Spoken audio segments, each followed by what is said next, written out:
Kaj pa zdaj spet gledaš? Moj bog, 300 kosmati, kak si me vstrašil zdaj. Eno oddajo gledam. Človeške zaplete ali priročnik? O odnosih. Kako se zakomplicirati v 10 minutah. Tajno veso.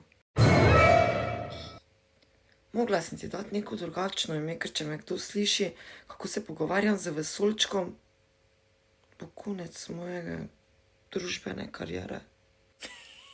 Si pa zvita. Zdaj mi rajši povej, kaj gledaš. Pač včeraj se klepetala z enim drugim fantom, čeprav čustva ima tudi Johnnyja. Johnny pa jo je od daleč gledal, tako da je žalosten, napisal je neka 3 sporočila, že SMS-e, ki jih ne bo nikoli poslal. In pride vmes tukaj njegov prijatelj Franci in mu pač svetuje, da naj vse skupaj prespi in se naj jutri z njo pogovori, kar se meni zdelo kar smiselno. Ali pa tudi ne veš? Potem Jazz zagleda Johnnyja in tako da leti tja do njega, Johnny pa hladen, ko zamrznjen jogurt in ji pač pove, da se zdaj ne bo z njo pogovarjal. Jazz pa zgrabi čustveni tornado, zbeži in gre do svojih prijateljic, katere pa je pač tolažijo, logično, ne? Samo to, da so govorile, da je kreten, pa da naj igra isto igro, torej neki ego so omenjale, pa trmo, tišino, skratka, malo zmešnjave je, veš. Torej, nihče ne govori, vsi pa so užaljeni. Fascinantno.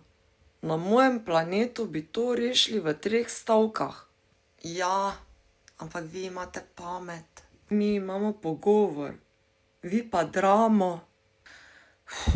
Tehnološko napredni, čustveno pa še vedno na beta verziji.